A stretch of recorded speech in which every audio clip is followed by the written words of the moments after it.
제 작은 아들 지우는 비행기 조종사입니다. 그가 제게 전화를 걸어왔죠. 어머니, 뭔가 이상해요? 서연 형수님 집에 계세요? 저는 그럼 지금 샤워 중이란다 하고 대답했습니다. 그러자 그의 목소리가 낮아지며 아이처럼 변했죠. 말도 안 돼요. 제가 지금 형수님 여권을 들고 있어요.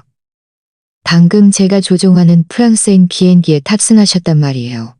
그때 등 뒤에서 발소리가 들려왔습니다. 오늘 아침도 평소와 다를 바 없었습니다. 저는 아침 식사를 마치고 서둘러 설거지를 하고 있었죠. 큰아들 민주는 일찍 출근했고 집안은 고요했습니다. 영리하고 장난기 많은 7살 손자 하준이도 이미 스쿨버스에 태워보냈고요. 그때 제 며느리이자 민준의 아내인 서연이가 위층으로 올라갔습니다.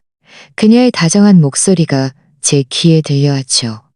어머니, 저 샤워 좀 하고 올게요. 아셨죠? 저는 웃으며 고개를 끄덕였습니다.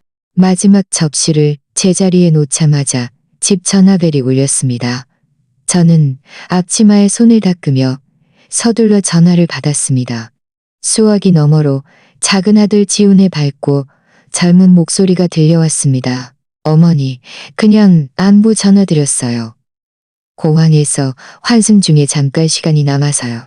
그의 목소리를 듣는 것은 따뜻한 포옹을 받는 것과 같았습니다. 지우는 저의 자랑이었죠. 어린 시절부터 하늘을 정복하겠다는 꿈을 품고 전 세계를 오가며 비행하는 젊은 부조종사였습니다. 저는 웃으며 그의 비행과 근황에 대해 몇 가지 질문을 했습니다. 그는 크게 웃으며 모든 것이 순조롭고 일이 아주 잘 풀린다고 말했죠. 하지만 갑자기 그의 어조가 변했습니다. 뭔가 망설이는 듯한 말이었습니다. 여보세요, 어머니? 이상한 일이 생겼어요. 서연 형수님 집에 계세요? 저는 이상함을 느꼈습니다. 위층을 올려다보니 아직 욕실에서 물소리가 들려왔습니다. 그럼 집에 있지, 아들아. 서연이가 지금 위층에서 샤워 중이란다. 저는 확신에 차서 대답했습니다. 10분도 채 되지 않아 서연이가 제게 말을 걸었었고 늘 집에서 입는 흰색 상의를 입고 있었으니 제가 착각할 리가 없었죠. 그러나 전화기 너머의 지우는 오랫동안 침묵했습니다. 너무 길어서 그의 숨소리마저 들릴 지경이었죠. 그리고는 그의 목소리가 매우 진지하고 놀라움으로 가득 차 변했습니다. 어머니, 말도 안 돼요. 제가 지금 형수님 여권을 들고 있어요. 방금 제가 조종하는 프랑스행 비행기에 탑승하셨단 말이에요. 저는 웃음이 터져 나왔습니다. 그가 분명 착각했다고 생각했죠. 아이고, 아들아. 네가 분명 잘못 본 거란다. 내가 방금 서연이를 봤어. 샤워하러 간다고 말했단다.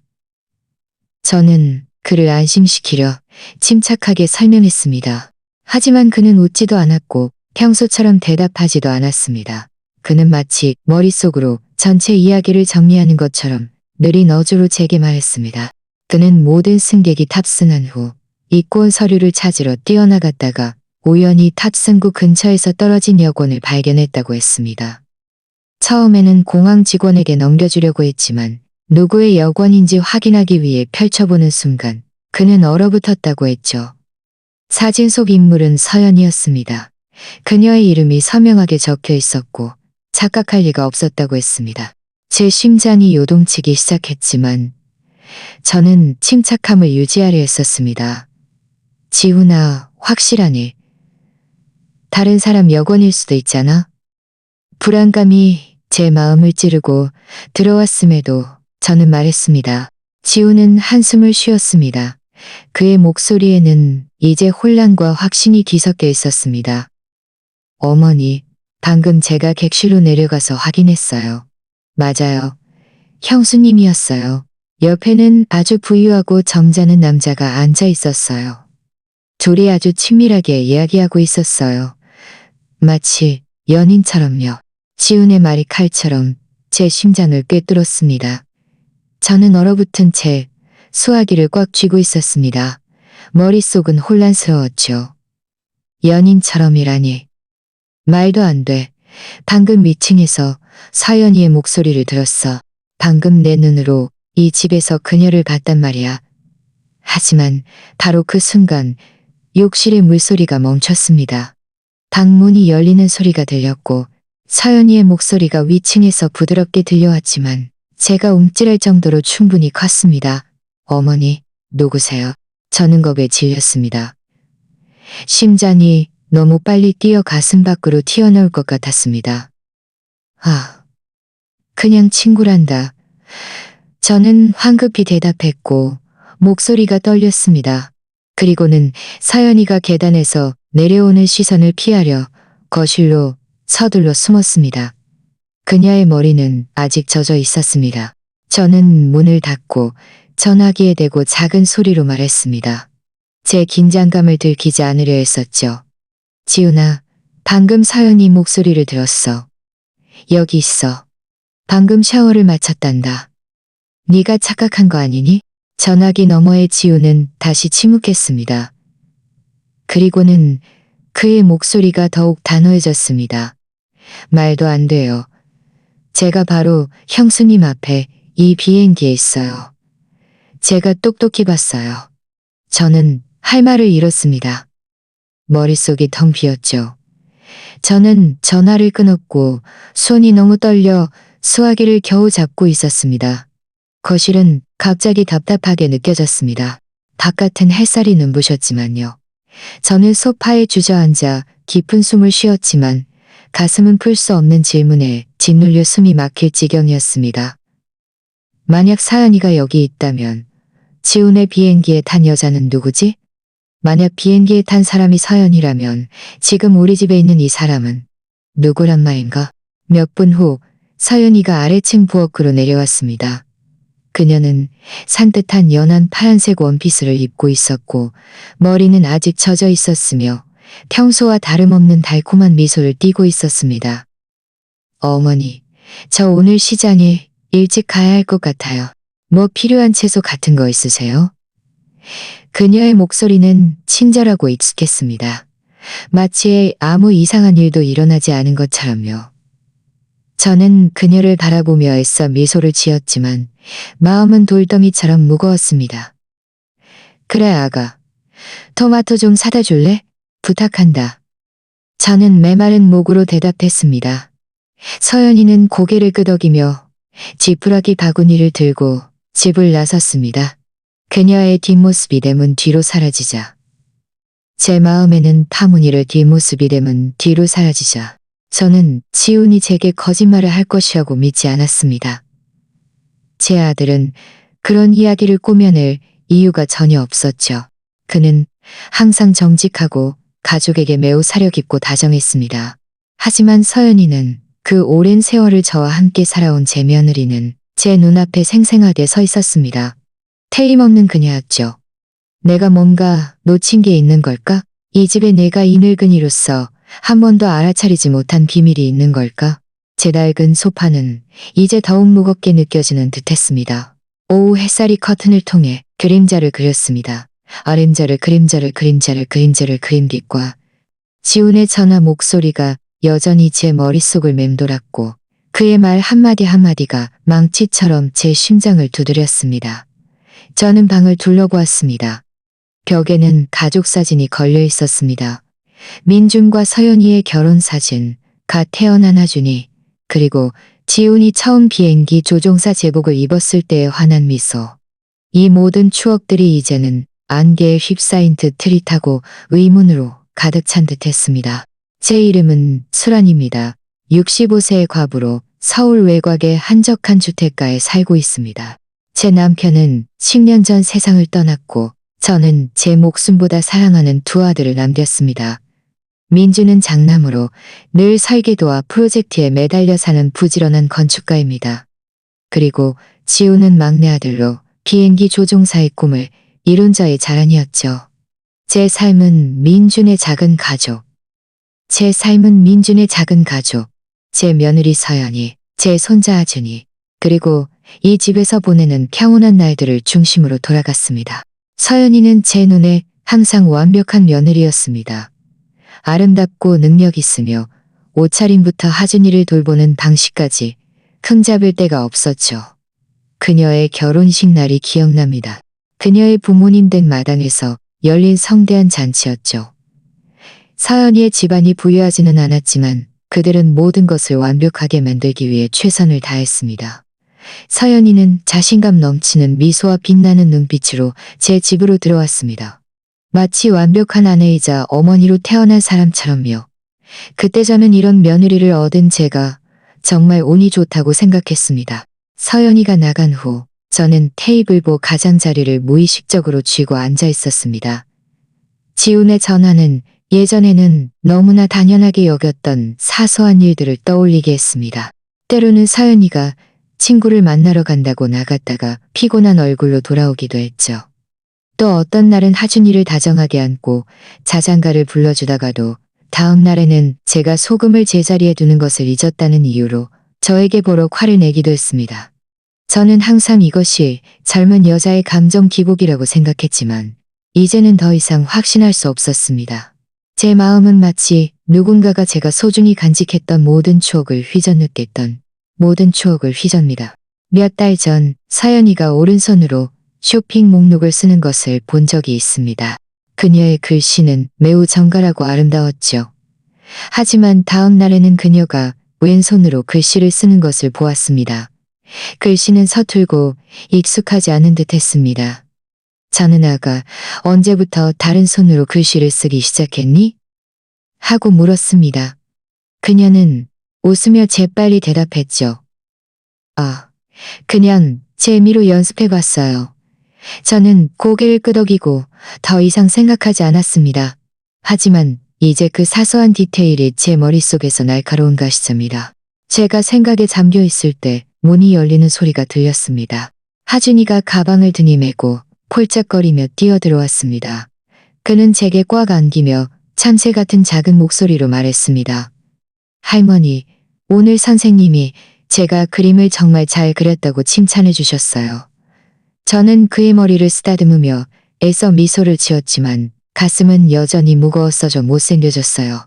하준이는 앉아서 숙제 노트를 제게 보여주었습니다. 할머니, 보세요. 어제 엄마가 오른손으로 숙제를 도와줬는데 할머니, 보세요. 아이의 숙제 노트 2페이지에는 한 페이지는 삐뚤삐뚤한 글씨, 다른 페이지는 삐뚤삐뚤한 글씨가 적혀 있었습니다. 저는 그 글씨들을 보며 가슴이 철렁했습니다. 네 엄마가 오늘 많이 바빴나 보구나. 피곤해서 그랬을 거야. 저는 제 혼란을 감추려 말했습니다. 하지만 하준이는 순진한 눈으로 저를 올려다보며 말했습니다. 할머니, 우리 엄마는 정말 이상해요. 때로는 저를 꼭 안아주는데, 때로는 저를 꼭 안아주는데, 저는 그를 안아 위로하려 했지만 머릿속의 모든 것이 뒤얽히기 시작했습니다. 바로 그때 초인종이 울렸습니다. 저는 일어나 문을 열었습니다. 제 옆집 이웃인 김 여사님이 서 있었죠. 그녀의 손에는 서연이가 어제 가져다 준 접시가 들려 있었습니다. 그녀는 늘 그렇듯 친절하게 제게 미소를 지었지만 눈빛에는 호기심이 서려 있었습니다. 눈빛에는 호기심이 서려 있었습니다. 수란 씨, 며느리 정말 좋으시네요. 그런데 어제 보니까 왼손으로 접시를 건네주던데 제가 듣기로는 오른손잡이라고 하셨죠. 글쎄요, 그럴지도요. 김 여사님. 들어와서 차 한잔 하실래요? 그녀는 고개를 끄덕이며 들어왔지만 그녀의 말은 제 심장에 여전히 박혀 있었습니다. 저뿐만 아니라 이웃까지도 달라진 점을 알아차린 것이었습니다. 저는 그녀에게 차를 따라주고 이런저런 이야기를 나누었지만 그녀가 떠나자마자 저는 소파에 주저앉아 가슴을 움켜쥐었습니다. 저는 얼어붙었고 세상이 빙빙 도는 것 같았습니다. 그날 오후 저는 물뿌리개를 들고 정원으로 나갔습니다. 제가 오랫동안 갖고 온 꽃들에 부드럽게 물을 주었죠. 해가 지기 시작했고 나무 그림자가 마당에 길게 드리워졌지만 제 영혼은 평화를 찾지 못했습니다. 하준이의 말, 김 여사님의 말, 그리고 전화기 속 지훈의 단호한 목소리가 여전히 제 머릿속을 맴돌았습니다. 마치 제 머릿속을 맴돌았습니다. 마치 잔잔한 호수에 던져진 작은 돌멩이처럼 멈추지 않는 파문을 일으켰죠. 저는 꽃에 물을 주고 있었지만 마음은 딴 곳에 있었습니다. 내가 너무 늙어서 우리 집에서 일어나는 이상을 서연이가 시장에서 돌아왔습니다. 그녀의 지푸라기 바구니를 들고 있었죠. 하지만 제가 알아차린 것은 그녀가 왼손으로 바구니를 들고 있다는 것이었습니다. 저는 서연이가 늘 오른손을 사용했다는 것을 분명히 기억했습니다. 칼로 채소를 썰 때부터 하준이의 머리를 빗겨줄 때까지 말이죠. 저는 그녀가 바구니를 부엌식탁질 일렁이었습니다. 저는 그녀는 얘의 바구니를 부엌식탁에 놓는 것을 저는 거리로 물었습니다. 서연아, 뭐 샀니? 토마토랑 깻잎, 그리고 싱싱한 생선 한 마리 샀어요. 저녁에 어머니가 좋아하시는 생선구이 해드리려고 하는데 어떠세요? 그녀의 목소리는 그렇듯 부드러웠지만 저는 그녀의 손이 오른손이 아닌 왼손이라는 것을 참을 수 없이 알아차렸습니다. 저는 고개를 끄덕이고 몸을 돌려 식탁을 닦는 척했지만 심장은 빠르게 뛰고 있었습니다. 내가 너무 예민한 건가? 아니면 이 사소한 일들이 나에게 무언가. 저녁 식사 때 온 가족이 식탁에 모였습니다. 민주는 하루 종일 일하느라 피곤했지만 하준이에게 웃으며 학교에서 어땠는지 물어보았습니다. 서연이는 천천히 우아하게 식사했고 심지어 민준에게 다음 주가 하준이의 학부모 총회이니 시간을 비워두라고 상기시켜주기도 했습니다. 저는 그녀를 바라보며 제가 한때 자랑스러워했던 며느리를 찾으려 했었지만 목에 돌덩이가 걸린 것처럼 믿겨졌습니다. 제 머릿속에는 지훈의 목소리가 계속해서 맴돌았습니다. 불과 3일 후 모든 것이 변했습니다. 저녁 식사 때 하준이가 물컵을 엎질러 식탁보가 온통 젖었습니다. 저는 즉시 행주를 가져와 닦으며 웃으며 말했습니다. 괜찮아, 아들아. 다음부터 조심하면 된단다. 하지만 맞은편에 앉아있던 서연이가 갑자기 미간을 찌푸리며 날카로운 목소리로 하준이다. 괜찮아. 너 왜 이렇게 칠칠지 못하니? 조심 좀 해. 저는 얼어붙었고 민준이를 갈아붙었고 민준이를 바라보았습니다. 그녀는 고개를 돌렸고 눈에는 분노가 번뜩였습니다. 당신은 항상 개편을 들죠? 내가 이 집에서 악당이 됐네요. 식탁 분위기는 무거워졌습니다. 하준이는 눈물이 그렁그렁했습니다. 저는 그를 안아주며 깊은 고통을 느꼈습니다. 며칠 전만 해도 서연이는 학교 일에 대해 다정하게 상기시켜주던 사람이었는데 이제는 완전히 다른 사람이 되어 있었습니다. 저는 그녀 옆에 앉아 묵묵히 관찰하며 머릿속으로 단서들을 맞춰보려 했습니다. 오늘은 그렇게 신경질적이었는데 며칠 전에는 천사 같았죠. 오늘은 왼손을 사용하는데 며칠 전에는 오른손을 사용했습니다. 이 미묘한 차이들이 하나하나 제 머릿속에 쌓여갔습니다. 마치 전체를 볼 수 없는 퍼즐 조각들처럼요. 저는 스스로에게 침착해야 한다고 말했지만 서연이를 볼 때마다 저는 낯선 사람을 보았습니다. 마치 그녀가 그 오랜 세월을 저와 함께 살아온 며느리가 아닌 것처럼요. 며칠 후 저는 하준이를 학교에 데려다 주러 갔습니다. 우리는 평소처럼 돌담길을 걷고 있었죠. 그가 제 손을 잡고 가다가 갑자기 멈춰서서 저를 바라보며 슬픈 목소리로 말했습니다. 할머니, 어제 엄마가 글씨 쓰는 걸 가르쳐줬는데 정말 인내심이 많았고 글씨도 정말 예뻤어요. 그런데 오늘은 제 숙제도 봐주려고 하지 않고 혼자 하라고 했어요. 저는 쪼그려 앉아 그의 맑은 눈을 바라보며 마음이 찢어지는 것 같았습니다. 네 엄마가 많이 바쁜가 보구나. 아들아, 슬퍼하지 마. 저는 말했지만 목소리가 떨렸습니다. 하준이는 고개를 끄덕였지만 눈빛은 여전히 실망감으로 가득했습니다. 너는 겨우 7살인데 나조차도 이해하지 못하는 일들을 어떻게 이해할 수 있겠니? 그날 저녁 우리는 다시 저녁 식사를 위해 앉았습니다. 갑자기 서연이가 가방에서 작은 수첩을 꺼내 왼손으로 무언가를 쓰기 시작했습니다. 식사 중이던 민준이 갑자기 웃으며 말했습니다. 여보, 언제부터 왼손으로 글씨를 썼어? 정말 이상해 보이네. 서연이는 갑자기 멈췄고 얼굴에는 굳은 미소가 걸려 있었습니다. 그냥 해보는 거야, 여보. 그냥 해보는 거야, 여보. 그녀는 재빨리 수첩을 가방에 넣었지만 민주는 고개를 저었고 더 이상 아무 말도 하지 않았지만 저도 그가 뭔가 잘못되었다는 것을 알아차렸다는 것을 알 수 있었습니다. 저는 숟가락을 꽉 쥐고 앉아 침착함을 유지하려 했었지만 마음속 의심은 마치 서서히 타오르는 불처럼 점점 더 커져갔습니다. 어느 날 아침 저는 빈 양념통을 들고 평소처럼 돌담기를 가로질러 김 여사님 댁으로 갔습니다. 몇 주 전 서연이가 민준이 가장 좋아하는 갈비찜을 만들려고 빌려갔던 것이었죠. 제가 문을 두드리자 김 여사님이 늘 그렇듯 친절한 미소를 띠고 문을 열었습니다. 수란 씨, 어서 들어와요. 커피 한 잔 다 드릴게요. 그녀는 손에 아직 캔주를 들고 있었습니다. 저는 통을 건네며 감사 인사를 하고 가야 했지만 그녀는 부엌의 낡은 나무 의자에 앉았습니다. 분위기는 따뜻했고 공기 중에는 갓 볶은 커피 향이 감돌았지만 저는 편안할 수가 없었습니다. 김 여사님은 저를 보며 눈빛에 의아함을 가득 담고 있었습니다. 그녀는 목소리를 낮춰 말했습니다. 어떤 날은 저에게 반갑게 인사하고 제 아이들은 잘 있는지 물어보는데 어제는 여기를 지나가는데 제가 손을 흔들어도 못 본 척 하더라고요. 마치 저를 모르는 사람처럼요. 김 여사님의 말이 또 다른 돌멩이처럼 제 혼란스러운 마음의 호수에 던져졌습니다. 저는 애써 웃으며 대답했습니다. 아마 많이 바빴을 거예요. 김 여사님. 요즘 젊은 사람들이 다 그렇죠. 하지만 마음속은 엉망진창이었습니다. 저는 김 여사님이 아무렇게나 말하는 사람이 아니라는 것을 알았습니다. 그녀는 항상 세심하게 모든 것을 관찰하는 사람이었죠.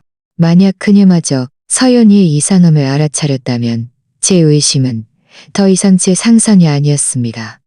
저는 잠시 더 머물며 이미 식어버린 커피를 한 모금 마시고는 무거운 마음으로 작별 인사를 하고 떠났습니다.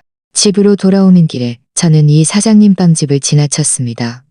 저는 늘 거기서 하준이에게 단팥빵을 사주었죠. 이 사장님은 손님을 응대하다가 저를 보고 웃었습니다. 수란 아주머니, 오늘 우리 꼬마 왕자님에게 뭐 사주실까요? 저는 빵 몇 개를 주문했습니다. 그가 갑자기 제게 물었습니다.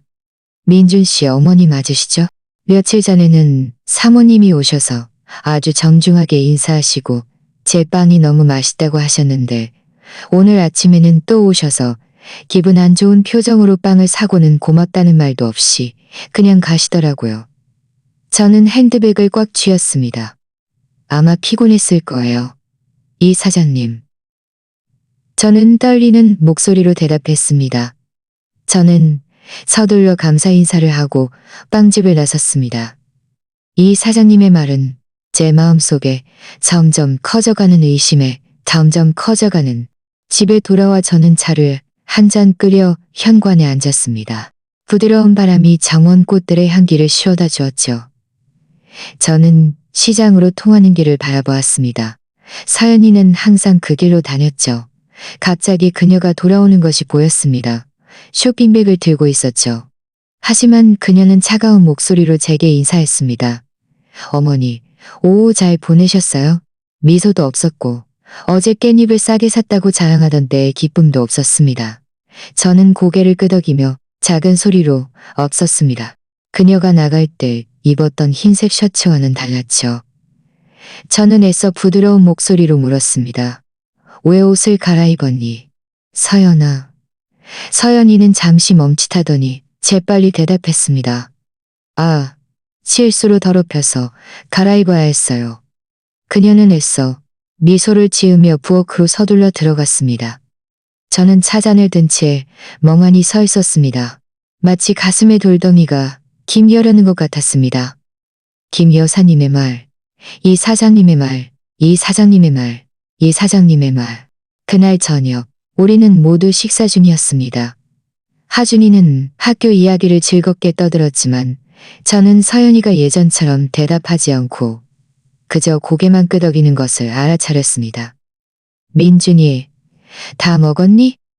어머니가 접시 치우시게 하고 묻자 하준이가 갑자기 제게 몸을 돌리며 순진하게 말했습니다. 하준이가 갑자기 제게 몸을 돌리며 순진하게 말했습니다.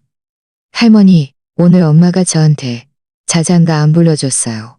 어제는 항상 불러줬던 옛날 자장가를 불러줬는데 그 자장가는 제가 민준이와 지훈이에게 불러주던 것이었습니다. 이 집에서는 저와 서연이만이 그 노래를 알고 있었죠. 그런데 왜 그녀는 어제는 불렀고 오늘은 부르지 않았을까요? 왜 그녀는 이렇게 빨리 변하는 걸까요? 저는 일어나 접시를 치웠지만 제 마음은 이미 다른 곳에 있었습니다. 서연이가 친구를 만나러 간다고 나갔다가 이상한 눈빛으로 돌아오던 때가 떠올랐습니다. 어떤 날은 친구가 줬다며 꽃다발을 가져왔지만 또 다른 날은 제가 오늘 어디 갔다가 이렇게 늦게 왔니? 하고 무짜 화를 내기도 했습니다. 저는 예전에는 이런 것들이 사소한 일이라고 생각했지만 이제는 더 큰 비밀의 조각들처럼 느껴졌습니다. 서연이가 제게 무언가를 숨기고 있다는 것을 믿고 싶지 않았지만 그녀의 말 한마디, 행동 하나하나가 저를 의심하게 만들었습니다. 그날 저녁 집 정리를 마친 후 저는 식탁에 앉아 서랍에서 낡은 수첩을 꺼냈습니다. 제 손은 떨렸고 첫 줄을 적었습니다. 오후 3시 서현 시장에 감. 오후 6시 파란 셔츠 입고 돌아옴. 태도 짜증스러움. 제가 뭘 하고 있는지 몰랐지만 더 이상 아무 일도 없는 척할 수 없다는 것을 알았습니다. 저는 계속해서 적었습니다.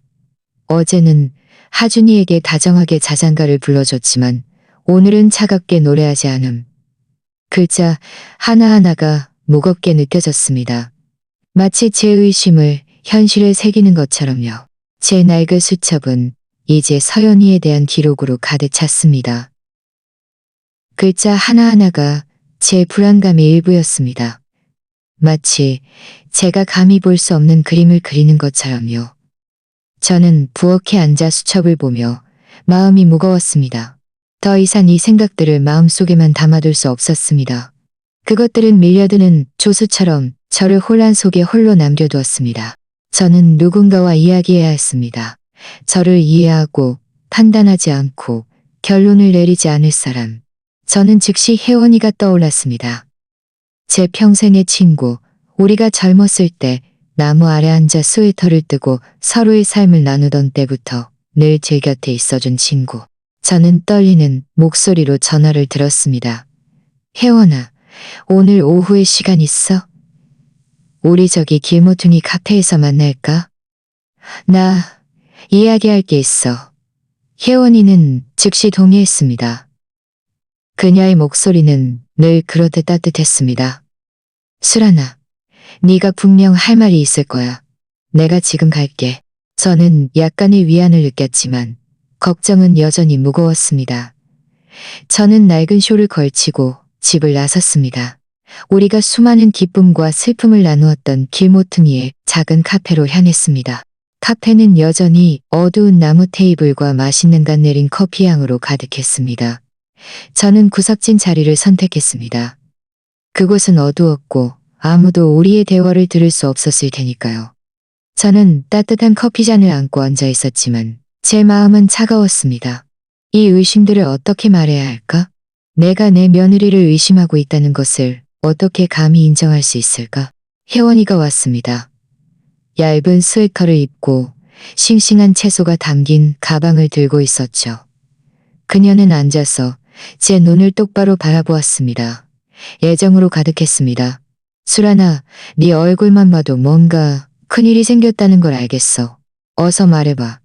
비행기에 탄 그녀와 똑같이 생긴 여자. 그리고 제간 거니? 비행기에 탄 거를 이렇게 혼란스럽게 하는 거니?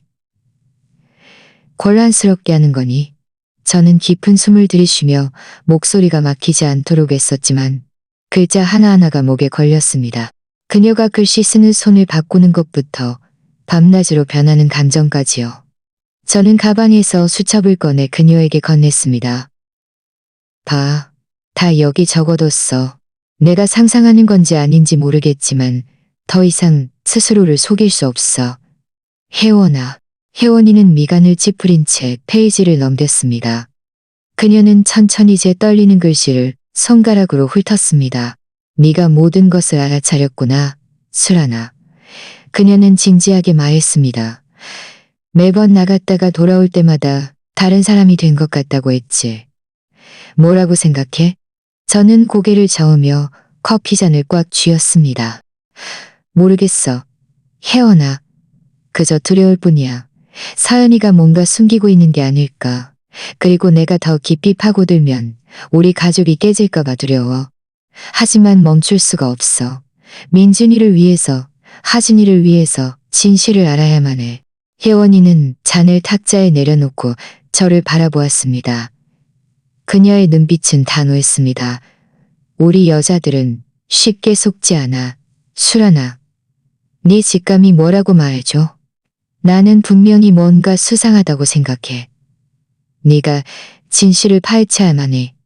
저는 망설였고 목소리가 기어들어갔습니다. 하지만 내가 그녀를 오해한 거라면, 민준이에게 상처를 주는 거라면.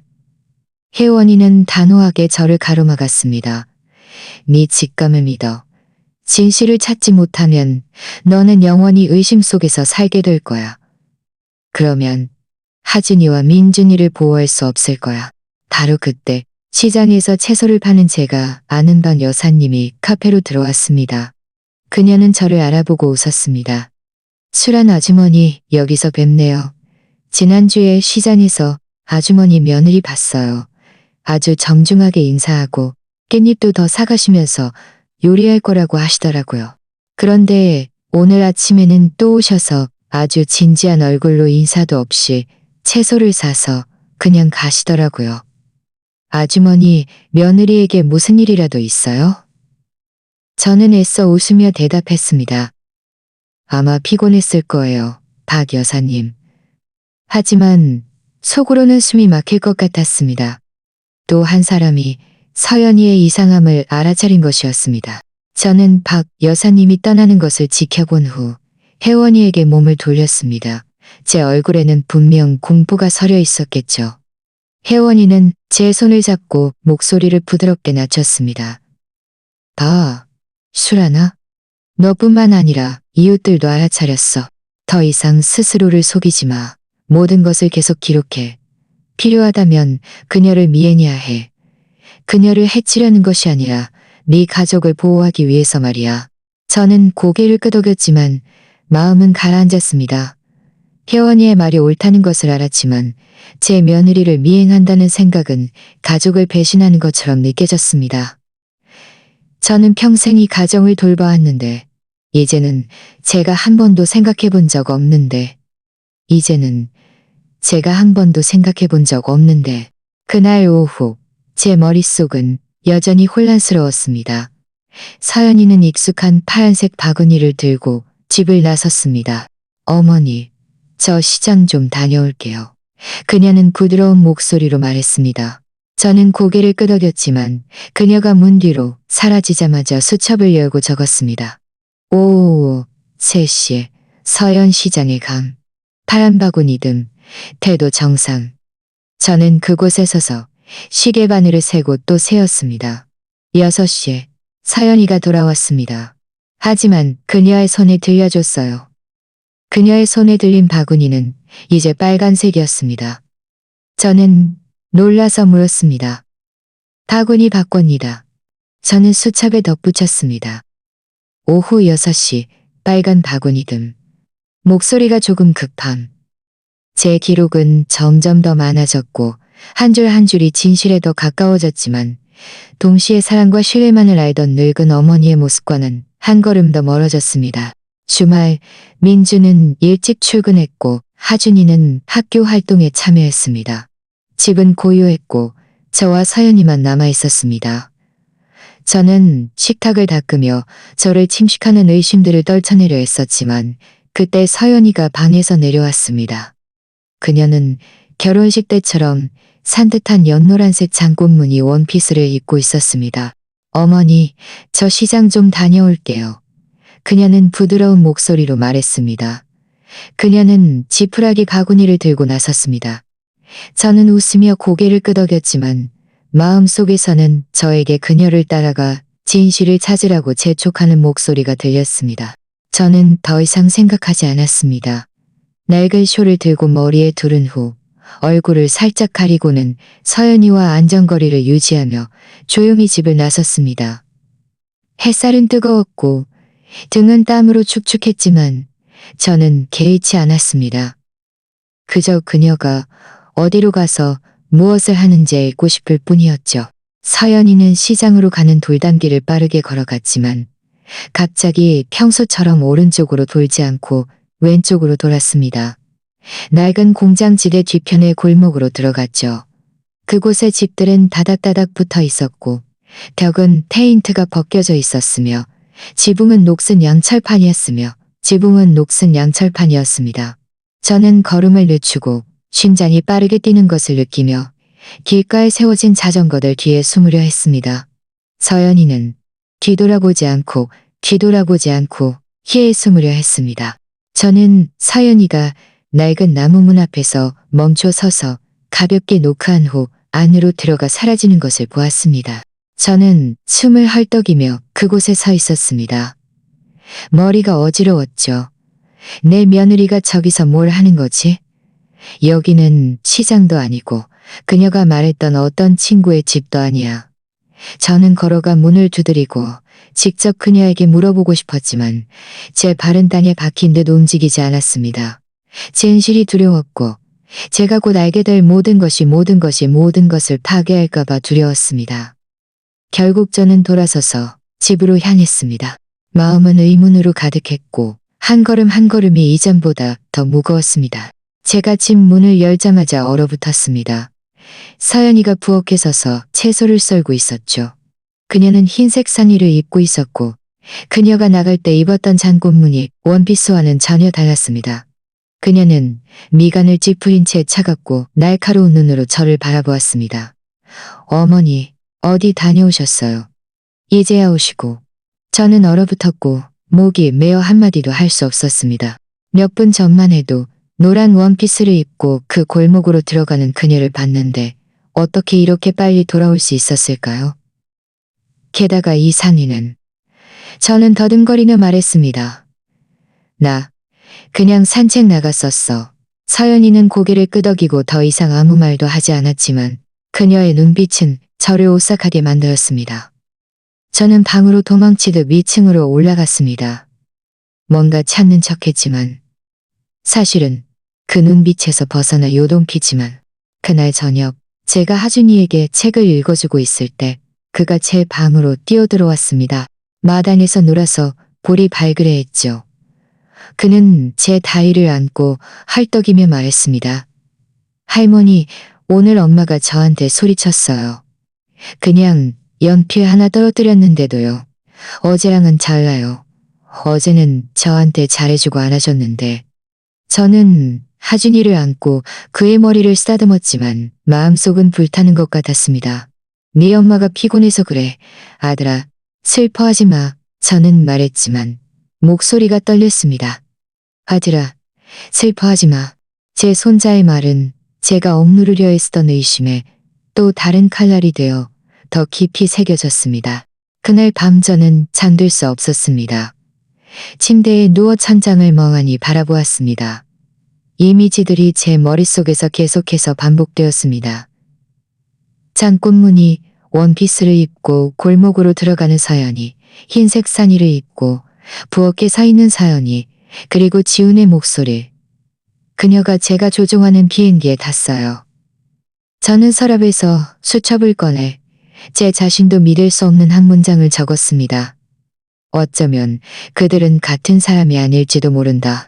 이 문장은 저를 떨게 하는 저주처럼 느껴졌습니다. 다음 날 아침, 저는 그 골목으로 다시 돌아가기로 결심했습니다. 더 이상 이 의심을 견딜 수 없었습니다. 저는 거실에 걸려있던 가족 사진을 들었습니다. 서연이가 환하게 웃고 있고 옆에는 민준이와 하준이의 사진이 있었죠. 저는 그것을 꽉 쥐고 집을 나섰습니다. 결심은 굳었지만 마음속은 두려움으로 가득했습니다. 골목은 어제와 마찬가지로 조용하고 어두웠습니다. 저는 옥수수를 파는 노점 옆에 멈춰 섰습니다. 한 중년 여인이 숯불에 부채질을 하고 있었죠. 저는 사진을 보여주며 물었습니다. 죄송합니다만 이 여자아이를 여기서 보신 적이 있나요? 그 여인은 자세히 들여다보더니 가리키며 말했습니다. 아, 네, 물론이죠. 저기 저 14호 집을 자주 드나들어요. 저는 그녀에게 감사 인사를 하고 심장이 목구멍까지 뛰어오른 채 그 집으로 곧장 걸어갔습니다.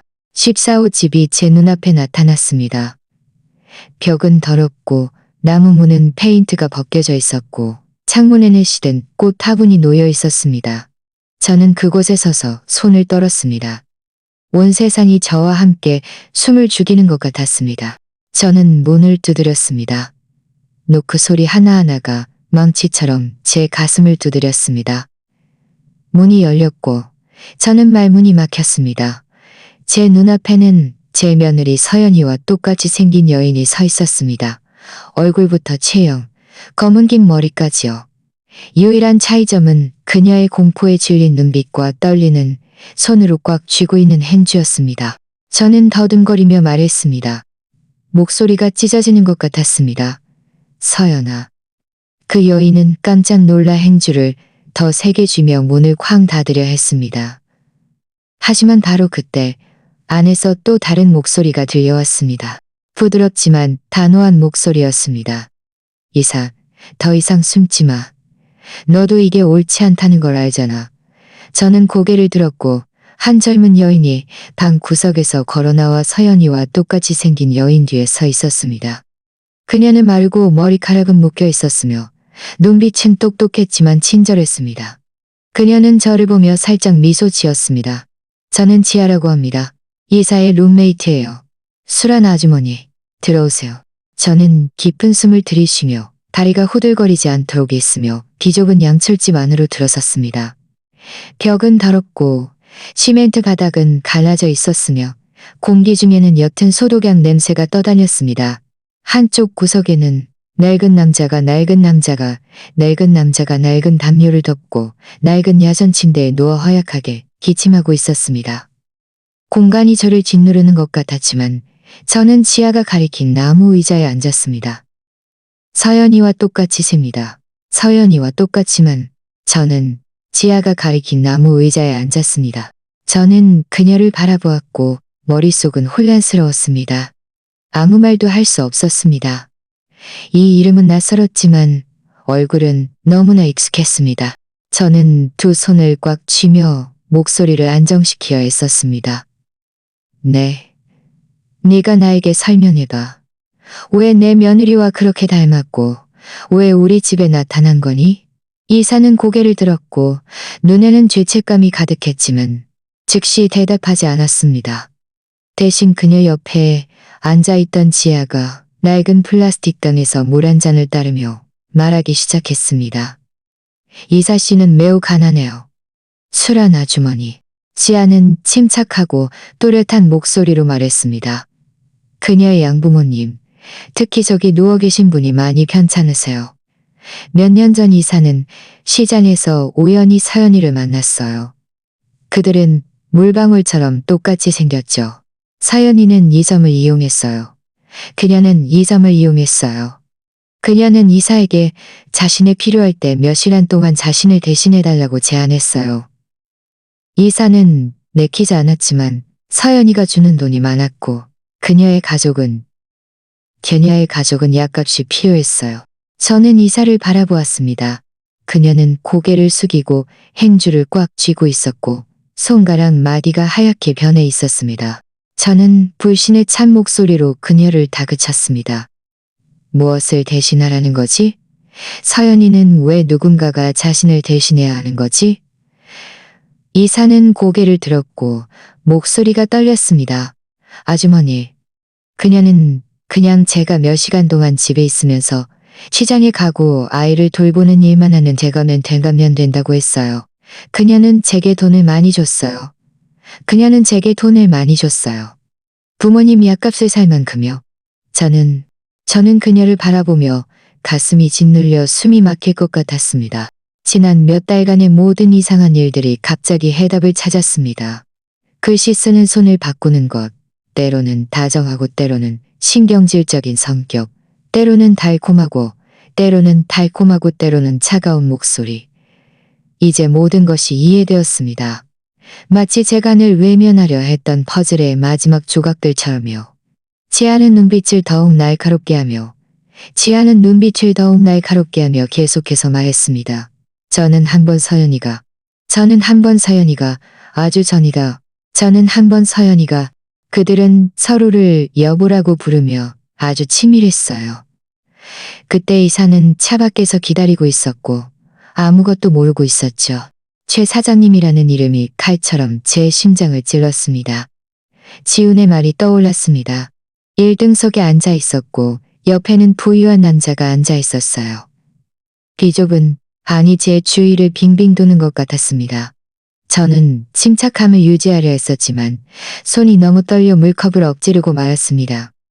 저는 그저 고개를 저으며 작은 소리로 말했습니다. 서연이. 이사는 울기 시작했고 목소리가 끊어졌습니다. 죄송해요, 아주머니. 저는 아무도 해치고 싶지 않았어요. 그저 부모님을 살리고 싶었을 뿐이에요. 저는 제 며느리 서연이와 똑같이 생겼지만 눈빛은 고통과 후회로 가득 찬 이 젊은 여인을 바라보았습니다. 화를 내고 소리치고 싶었지만 이사를 보자 동정심은 들었습니다. 그녀는 주범이 아니었습니다. 서연이의 게임 속 한 조각일 뿐이었죠. 모든 것이 제 눈앞에서 무너져 내렸습니다. 목소리가 단호하게 들리도록 했었지만 제 고통을 감출 수는 없었습니다. 이사, 서연이가 어디 있는지 아니? 그녀가 너에게 자신을 대신하라고 있을 때 무엇을 하고 있었는지 아니? 이사는 계속 울면서 고개를 저었습니다. 몰라요, 아주머니. 그녀는 그냥 시키는 대로 하면 돈을 주겠다고 했어요. 저는 더 이상 묻지 못했어요. 지아가 그녀의 어깨에 손을 얹어 위로하며 제게 말했습니다. 술한 아주머니, 이게 아주머니께는 고통스럽겠지만 이사도 피해자예요. 저는 이 초라한 방을 둘러보았고 야전 침대에 누워있는 남자의 허약한 기침 소리를 들었습니다. 이사의 절망을 이해했지만 그것이 제가 느끼는 배신감을 지울 수는 없었습니다. 저는 주먹을 꽉 쥐며 눈물을 참으려 했습니다. 이사를 미워하지는 않았지만 진실을 알아야 했습니다. 제 아들과 손자를 보호해야 했습니다. 저는 일어섰고 세상이 빙빙 도는 것 같았습니다. 고맙다, 지아. 진실을 알려줘서. 다시 올게. 저는 집 밖으로 나섰고 바깥의 밝은 햇살이 제 눈을 찔렀지만 제 마음은 차가웠습니다. 다음 날 아침 저는 다시 그 골목으로 돌아갔습니다. 그 얼룩덜룩한 벽과 페인트 벗겨진 나무 문은 이미 제 머릿속에 강박관념이 되어 있었습니다. 햇살은 여전히 강렬했지만 제 마음속에는 미해결된 미스터리의 차가운 바람처럼 섬뜩함이 감돌았습니다. 저는 쉽사오진 문을 두드리며 가족 사진을 꽉 쥐고 있었습니다. 다녀는 저를 안으로 초대했습니다. 술한 아주머니 기다리고 있었습니다. 마치 진실을 마주할 용기를 주는 부적처럼요. 이번에는 이사가 그렇게 두려워 보이지 않았습니다. 그녀는 문을 열었고 집은 여전히 작았고 소독약 냄새와 야전 침대에 누워있는 남자의 허약한 기침 소리가 감돌았습니다. 저는 낡은 나무 의자에 앉아 이사를 바라보았습니다. 그녀는 소박한 상의를 입고 머리카락은 느슨하게 묶여 있었으며 지쳐 보였지만 더 이상 두려워하지 않았습니다. 저는 깊은 숨을 들이쉬고 작은 소리로 말했습니다. 이사, 네 양어머니를 만나고 싶어.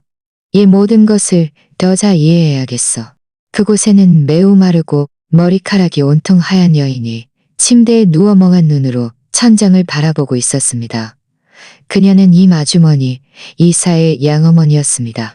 저는 그녀의 여위 손을 잡고 제 자신을 소개했습니다. 저는 수란입니다. 민중의 엄마이자 서연이의 시어머니입니다. 이 아주머니는 저를 바라보며 숨쉬기 힘들어하며 허약한 목소리로 말했습니다. 이사는 제 친딸이 아니에요. 제가 갓난아기일 때 입양했어요. 그녀의 말은 망치처럼 제 머리를 내리쳤습니다. 저는 얼어붙었고 심장이 빠르게 뛰었지만 목소리가 침착하게 들리도록 애썼습니다. 무슨 일인지 말씀해 주세요. 그 여인은 기침을 하고는 천천히 제가 들을 준비가 되지 않은 이야기를 시작했습니다. 아주 오래전 저는 시골 작은 병원의 간호사였어요. 그녀는 떨리는 목소리로 말하기 시작했습니다. 아주 가난한 가족이 쌍둥이를 낳았는데 너무 가난해서 둘을 키울 수가 없었어요. 엄마는 울면서 한 아이만 남길 수 있고 다른 아이는 버릴 생각이라고 말했어요. 제 마음은 찢어지는 것 같았습니다. 저는 그 작은 생명을 버리게 둘 수 없었어요. 그래서 제가 그 아이를 입양했어요. 그녀는 멈추고 오랫동안 기침을 했습니다. 그리고는 이사를 무한한 사랑으로 바라보았습니다. 저는 그 아이를 친딸처럼 키웠지만 그 아이가 항상 친부모를 찾고 싶어 한다는 것을 알아요. 저는 사랑과 이 집 외에는 아무것도 줄 수 없었어요. 저는 의자 가장자리를 꽉 쥐고 그곳에 앉아 있었습니다. 머리가 어지러웠습니다. 이사 친부모가 누구인지 아세요? 저는 떨리는 목소리로 물었습니다. 이 아주머니는 고개를 저었습니다. 그들은 근처 마을의 가난한 가족이라는 것만 알아요. 저는 더 이상 묻지 않았어요. 그저 그 아이를 살리고 싶었을 뿐이에요. 저는 이사를 바라보았고 그녀가 고개를 숙이고 눈물을 흘리는 것을 보았습니다. 소란 아주머니, 저는 제 친부모에 대해 아무것도 몰라요. 그녀는 흐느끼며 말했습니다. 하지만 서연이를 알게 되었을 때 어쩌면 그녀가 뭔가 알지도 모른다고 생각했어요. 그녀는 저와 너무 닮았으니까요. 하지만 그녀는 한 번도 제게 이 이야기를 꺼낸 적이 없어요. 저는 숨이 막힐 것 같았습니다. 저는 아주머니에게 낡은 서류들을 보여달라고 부탁했습니다. 뭔가 단서를 찾을 수 있기를 바랐죠.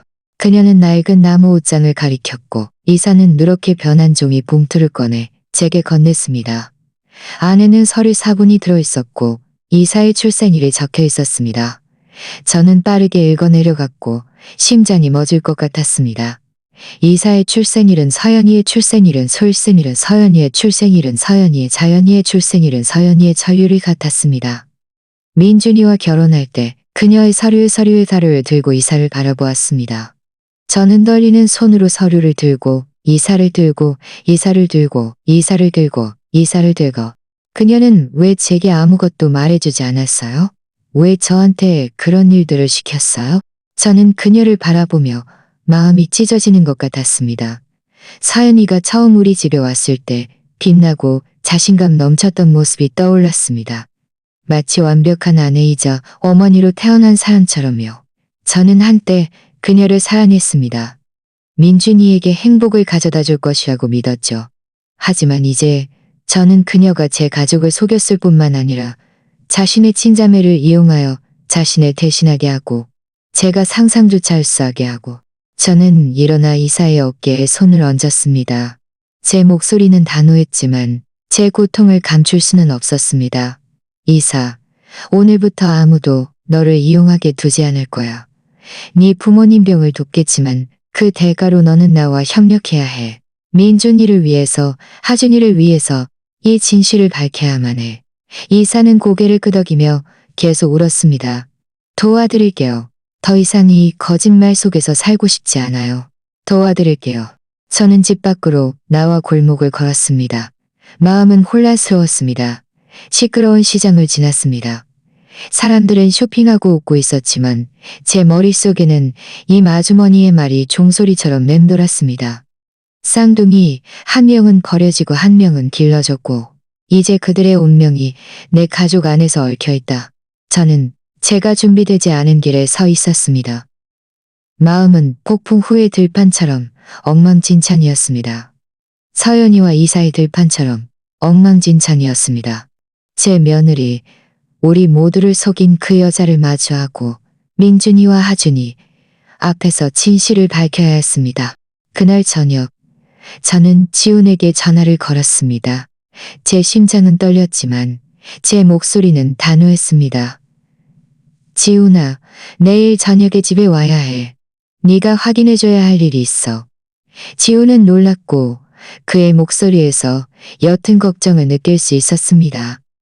무슨 심각한 일이라도 생겼어요, 어머니? 저는 짧게 말했습니다. 그냥 오면 돼. 아들아, 네가 필요해. 가능하다면 서연이의 전자여권도 가져와. 하고 말했습니다. 저는 전화를 끊고 앉았습니다. 온 세상이 저를 짓누르는 것 같았습니다. 내일 저녁은 이 가족 중 누구도 잊지 못할 밤이 될 것이라는 것을 알았습니다. 다음 날 저는 일찍 일어나 푸짐한 가족 만찬을 준비했습니다. 식탁에는 흰색 식탁보를 깔고 촛불 몇 개를 켰습니다. 민준이 가장 좋아하는 갈비찜과 하준이가 늘 주문하는 생선구이를 만들었습니다. 이 저녁 식사가 특별하기를 바랐습니다. 축하를 위한 것이 아니라 새로운 시작을 알리는 것이기를요.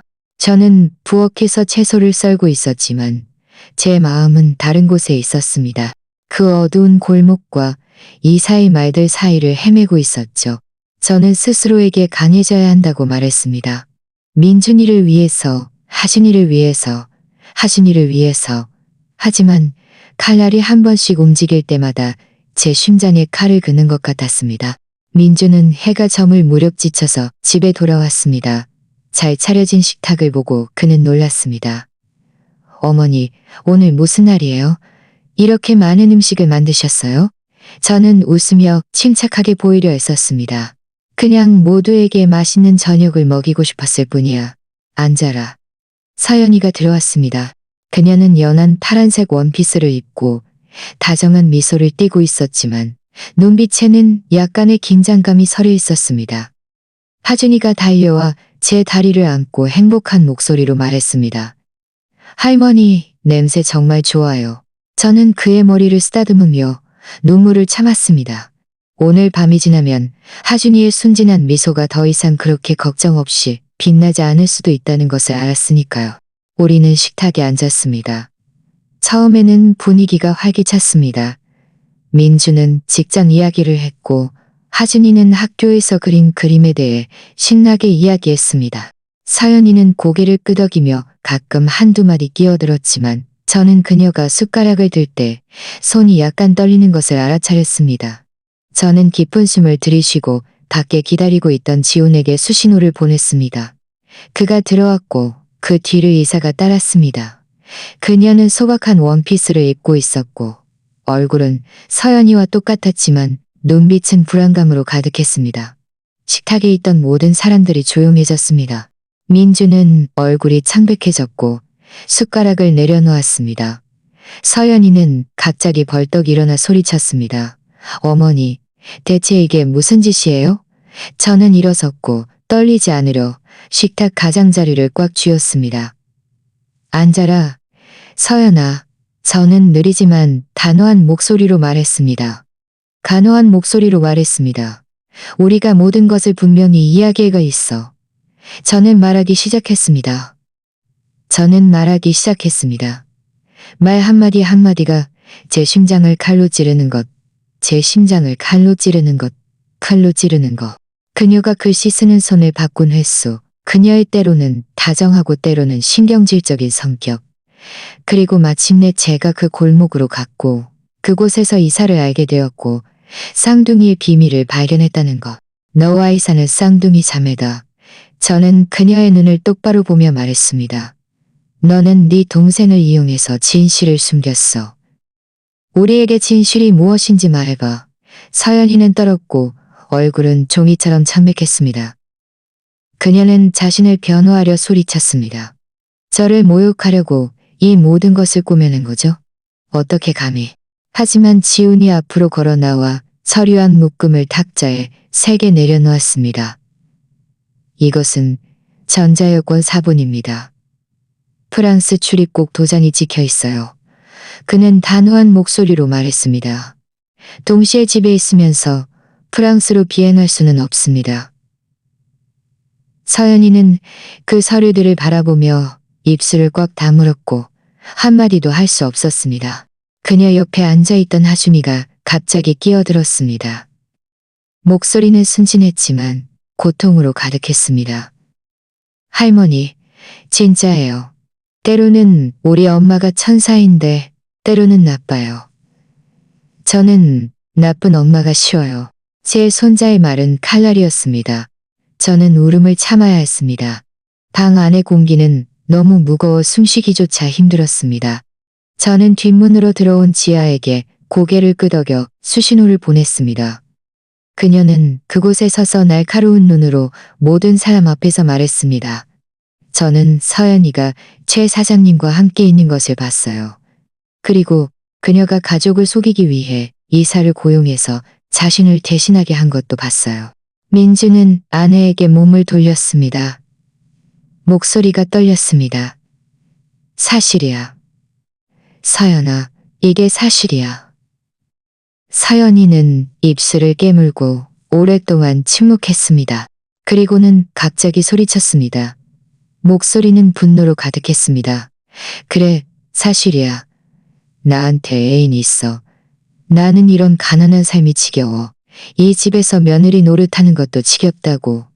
최 사장님은 나에게 대경연별 더 나은 삶을 줘. 그리고 당신, 민준, 당신은 아무것도 아니야. 그녀의 말은 방 안에서 터진 폭탄 같았습니다. 그녀의 말은 방 안에서 터진 폭탄 같았습니다. 민주는 얼어붙었고 주먹을 꽉 쥐어 손가락 마디가 하얗게 변했습니다. 저는 그를 꼭 안았고 눈물이 뺨을 타고 흘러내렸습니다. 저는 마음이 찢어지는 듯 서연이를 바라보았습니다. 그녀는 그곳에 서서 차가운 눈빛으로 후회라고는 찾아볼 수 없었습니다. 민주는 일어섰고 목소리가 떨렸습니다. 서연아, 정말 그렇게 생각해. 그녀는 돌아서서 대답하지 않았습니다. 내내 옆에서 조용히 있던 이사가 갑자기 낮은 목소리로 또렷하게 말했습니다. 언니, 이렇게 그들을 상처 줄 필요는 없었잖아. 저는 그저 언니를 돕고 싶었을 뿐인데 언니가 이렇게까지 할 줄은 몰랐어요. 서연이는 그녀를 노려보았지만 아무 말도 하지 않았습니다. 그녀는 그저 돌아서서 나갔습니다. 문이 닫히는 소리는 방을 고통스러운 침묵 속으로 몰아넣었습니다. 그날 밤의 폭로 이후 우리 집안의 공기는 마치 생명이 빠져나간 듯했습니다. 한때 하준이의 웃음소리와 민준의 대화로 가득했던 거실은 이제 숨막히는 침묵만 남아 있었습니다. 저는 평생을 제 가족을 위해 살아왔지만 이제는 허리케인에서 겨우 살아남아 제가 애써 가꾼 집의 폐허 속에 서 있는 사람처럼 느껴졌습니다. 서연이는 그 냉혹한 말을 내뱉고 떠났고 눈빛은 텅 비고 순진한 눈물을 흘리는 민준이와 하준이를 남겼습니다. 저는 모든 것이 영원히 변했다는 것을 알았습니다. 일주일 후 민준이와 서연이는 법원에 가서 이혼했습니다. 저는 가지 않았지만 민준이가 나중에 제게 말해주었습니다. 목소리는 메말랐고 마치 영혼을 잃은 듯 했습니다. 어머니, 그녀는 저를 보지도 않았고 하준이도 보지 않았어요. 그녀는 서류에 서명하고 그 남자와 함께 가버렸어요. 마치 우리가 존재하지 않았던 것처럼요. 저는 그의 옆에 앉아 그의 손을 잡고 울지 않으려 했었습니다. 서연이는 하준이의 양육권을 주장하지 않았습니다. 마치 이 아이가 그녀가 이미 지겨워진 연극의 한 부분일 뿐인 것처럼요. 제 마음은 아팠습니다. 민준이 때문만이 아니라 하준이 때문이었습니다. 7살짜리 아이가 이렇게 버림받아서는 안 됩니다. 걱정 마라, 아들아. 저는 떨리는 목소리로 말했습니다. 나는 항상 여기 있을 거야. 하준이는 결코 사랑이 부족하지 않을 거야. 하지만 마음속 깊은 곳에서는 이 상처가 치유되는데 아주 오랜 시간이 걸릴 것이라는 것을 알았습니다. 민주는 무너졌습니다. 그는 말이 없어졌고 거의 말을 하지 않았습니다. 그저 일에만 몰두하거나 하준이가 마당에서 노는 것을 앉아서 바라볼 뿐이었습니다. 저는 제 아들을 바라보았고 그의 눈에서 남편이 생애 마지막 며칠 동안 보여주었던 것과 똑같은 슬픔을 보았습니다. 저는 그를 안아주고 싶었고 모든 것이 괜찮아질 것이라고 말해주고 싶었지만 어디서부터 시작해야 할지 몰랐습니다. 다행히 이사가 나타났습니다. 어둠 속 한 줄기 빛처럼 조용히. 그녀는 매일 집에 와서 따뜻한 음식이 담긴 용기를 가져왔고 하준이와 함께 앉아 놀아주었습니다. 하준이가 아주머니, 제 진짜 엄마는 어디 갔어요? 하고 물을 때면 그의 눈물을 닦아주었습니다. 저는 이사를 바라보았습니다. 사연이와 똑같이 생긴 얼굴이었지만 마음은 완전히 달랐습니다. 그녀는 다정하고 인내심이 있었으며 항상 하준이를 웃게 만드는 방법을 찾았습니다. 어느 날 오후 저는 하준이가 이사에게 달려가 안기며 행복한 목소리로 말하는 것을 보았습니다. 이사 엄마, 저한테 새 그리는 법 가르쳐 주세요. 저는 얼어붙었고 심장이 철렁했습니다. 아이가 그녀를 엄마라고 부르고 있었고 그의 얼굴에는 제가 오랫동안 보지 못했던 걱정 없는 미소가 걸려 있었습니다. 이사는 그의 머리를 쓰다듬으며 말했습니다. 그럼 물론이지. 하지만 아주 예쁘게 그려야 해. 저는 그곳에 서서 눈물을 흘렸습니다. 하진이의 순진한 말은 제 고통을 완화시켜주는 좋은 약 같았습니다. 저는 이사가 그 속임수의 날들 동안 서연이를 대신했을 뿐만 아니라 그녀 자신의 진심으로 우리 가족의 일부가 되어가고 있다는 것을 알았습니다. 어느 날 저녁 제가 부엌을 치우고 있을 때 민준이가 저를 거실로 불렀습니다. 그는 그곳에 서서 떨리는 손으로 작은 반지를 들고 있었습니다. 그의 눈빛에는 긴장과 결심이 뒤섞여 있었습니다. 이사는 그의 옆에 서 있었고 볼은 발그레했고 눈은 빛나고 있었습니다. 민주는 무릎을 꿇고 목이 메인 목소리로 말했습니다. 이사, 더 이상 시간을 낭비하고 싶지 않아. 당신은 나와 하준이에게 빛을 가져다 주었어. 내 아내가 되어주고 하준이의 엄마가 되어주겠니? 이사는 울기 시작하며 저를 바라보았습니다. 마치 제 동의를 구하는 것처럼요. 저는 그 순간 우리 가족이 치유되기 시작했다는 걸어가 그녀의 손을 잡고 부드럽게 고개를 끄덕였습니다. 너는 그럴 자격이 있어. 아가, 너는 오래전부터 이 집의 일부였단다. 민준이와 이사의 결혼식은 얼마 후 작게 열렸지만 사랑으로 가득했습니다. 저는 마당에서 울타리에 묶인 붉은 장미들을 바라보았고 작은 정장을 입고 아빠의 작은 신랑 들러리를 서는 하준이의 웃음소리를 들었습니다. 지훈은 출장에서 돌아와 형 옆에 서서 돌아와 형리를 입고 민준의 손을 잡고 인준의 손은 말처럼 환하게 웃고 있었습니다. 저는 맨 앞줄에 앉아 뺨을 타고 눈물을 흘렸습니다.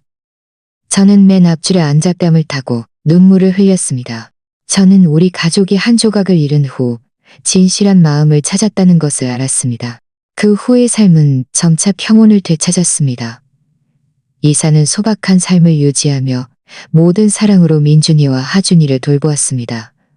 그녀는 따뜻한 식사를 만들었고 제가 제 아들들에게 불러주던 똑같은 자장가로 하준이를 잠재웠습니다.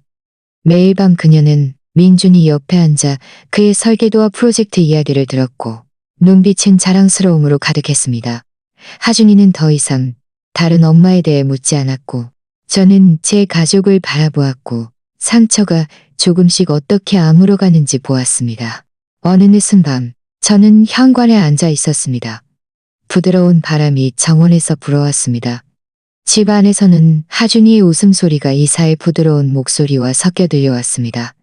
제가 살짝 들여다보니 민준이가 일에 집중하고 있었고 이사는 그에게 차 한 잔을 타주고는 그의 이마에 가볍게 입을 맞추고 있었습니다. 저는 미소 지었고 제 마음은 마침내 평온을 찾을 수 있었습니다. 처음의 의심부터 지훈의 전화 그리고 진실을 발견한 그 어두운 골목까지. 진실은 잔혹했지만 제 남편이 말했듯이 진실은 우리를 자유롭게 할 것입니다. 수란, 그렇습니다. 진실은 우리를 자유롭게 했고 우리에게 이사를 주었고 우리에게 더 밝고 행복한 새로운 시작을 주었습니다. 방금 들으신 이야기는 관련 인물들의 신원을 보호하기 위해 이름과 장소가 수정되었습니다. 우리는 이 이야기를 판단하기 위해서가 아니라 이 이야기를 들은 누군가가 멈춰 서서 얼마나 많은 어머니들이 자신의 집에서 고통을 묵묵히 견디고 있는지 단성하기를 바라며 전합니다. 정말 묻고 싶습니다. 만약 당신이 제 입장이었다면 어떻게 하시겠습니까? 평화를 유지하기는 다른 사람의 길을 밝힐 수 있는가? 평화를 유지하기는 다른 사람의 길을 밝힐 수 있는 자. 평화를 유지하기 위해 평목을 선택하시겠습니까? 아니면 모든 것을 마주하고 자신의 목소리를 되찾을 용기를 내시겠습니까? 저는 용기가 우리를 더 나은 날들로 이끌 것이라고 믿습니다. 마지막 화면에는 채널에서 가장 인기 있는 2가지 이야기를 남겨두었으니 당신을 놀라게 할 것이라고 믿습니다. 이 순간까지 함께 해주셔서 감사합니다.